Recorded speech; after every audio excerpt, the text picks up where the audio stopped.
কুমিল্লায় শীতজনিত কারণে হাসপাতালে বাড়ছে ডায়রিয়া ও নিউমোনিয়া রোগীর সংখ্যা। প্রতিদিন নতুন রোগী আসায় বহির্বিভাগে বাড়ছে রোগীর চাপ। সেবা দিতে হিমশিম খাচ্ছে চিকিৎসকরা। বিস্তারিত জানাতে কুমিল্লা সদর হাসপাতাল থেকে যুক্ত হচ্ছেন হুমায়ুন কবির।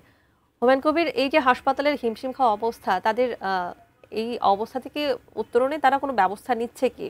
আর যেহেতু শীত বাড়ছে, শীতজনিত রোগীর সংখ্যাও বাড়বে।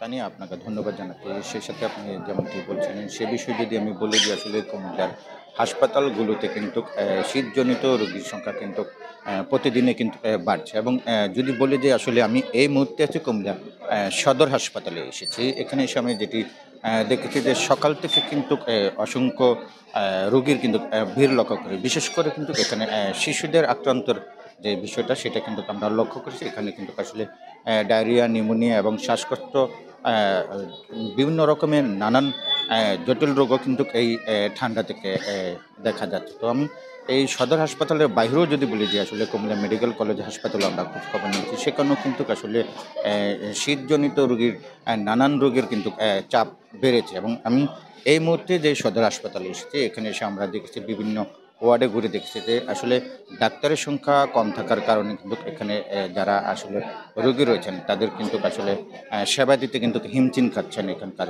চিকিৎসকরা। আমরা একটু কথা বলতে চাচ্ছি এই সদর হাসপাতালে যিনি আছেন মেডিকেল অফিসার ডাক্তার মোহাম্মদ করিম খন্দকার। আপনার কাছে একটু জানতে চাচ্ছিলাম যে এই ঠান্ডাজনিত রোগীর চাপ কেমন আছে এবং এই শীতে শিশুদের জন্য কী ধরনের পরামর্শ থাকবে? ধন্যবাদ আপনাকে। প্রত্যেক শীতের মতো এবার শীতেও ঠান্ডাজনিত রোগী বেড়েছে। বিশেষ করে শিশু এবং বয়স্ক রোগীদের ক্ষেত্রে এটা বেশি দেখা যায়।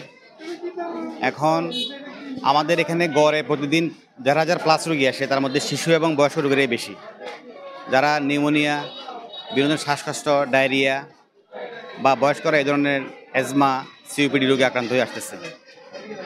ধন্যবাদ আপনাকে। আপনি শুনছিলেন তানিয়া যে আসলে কুমিল্লার হাসপাতালগুলোতে ইতিমধ্যে শীতজনিত রোগীর সংখ্যা কিন্তু বেড়ে চলছে এবং আসলে ডাক্তারদের পরামর্শ এই সময় যেন আসলে যারা বয়সবৃদ্ধ রয়েছেন এবং শিশুরা রয়েছেন তাদেরকে আসলে যত্ন সহকারে রাখার জন্য এবং সচেতন থাকার জন্য পরামর্শ দিয়েছেন।